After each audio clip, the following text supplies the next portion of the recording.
ಯಾರಿಗೆಲ್ಲ ಕುತ್ತಿಗೆ ನೋವಿದೆ, IT ವರ್ಕರ್ಸ್ ಆಗಿರ್ಬೋದು, ಲ್ಯಾಪ್ಟಾಪ್ ಮುಂದೆ ಕೂತ್ಕೊಂಡು ವರ್ಕ್ ಮಾಡ್ತಿರ್ತೀರಲ್ಲ, ನಿಮಗೋಸ್ಕರ ಈ video.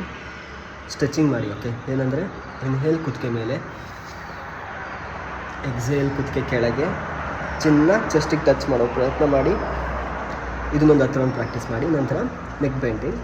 Inhale, exhale, right side bend ಮಾಡಿ. Inhale, come back, exhale, left side bend ಮಾಡಿ. ಇದನ್ನೊಂದು 10 ರೌಂಡು. ಮತ್ತು neck rotation. Okay, inhale right and back, exhale left and front. ಇದನ್ನೊಂದು 10 ರೌಂಡು. ಮತ್ತು ಉಲ್ಟಾ, inhale left and back, exhale right and front. ಇದು 10 round. Okay, ಮತ್ತು ನಿಮ್ಗೆ ಏನಾದ್ರು ಸಪೋರ್ಟ್ ಬೇಕಂದರೆ ಕುತ್ತಿಗೆ ಕೈನ ಸಪೋರ್ಟ್ ಕೊಟ್ಕೊಂಡು ಕೂಡ ನೀವು ಬೆಂಡಿಂಗ್ ಮಾಡ್ಬೋದು. ಮತ್ತು ಸೈಡ್ ವೈಸ್ ಲುಕಿಂಗ್ ಅಂತ ಹೇಳ್ತೀವಿ. Inhale, exhale right side, inhale centre, exhale left side. ಮತ್ತು ನಿಮ್ಮ ಹ್ಯಾಂಡ್ಸ್ ಕೂಡ ಸ್ಟ್ರೆಚಿಂಗ್ ಮಾಡೋದಾಗಿರ್ಬೋದು. ಈಗ ಫಾರ್ವರ್ಡ್ ರೊಟೇಷನ್, ಬ್ಯಾಕ್ವರ್ಡ್ ರೊಟೇಷನ್ ಮತ್ತು ಫ್ಲೆಕ್ಷನ್, ಎಕ್ಸ್ಟೆನ್ಷನ್, ಇದಿಷ್ಟು ಮಾಡ್ಕೊಳ್ಳಿ.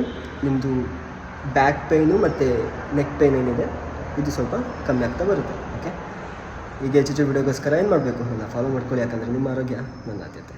ಧನ್ಯವಾದ.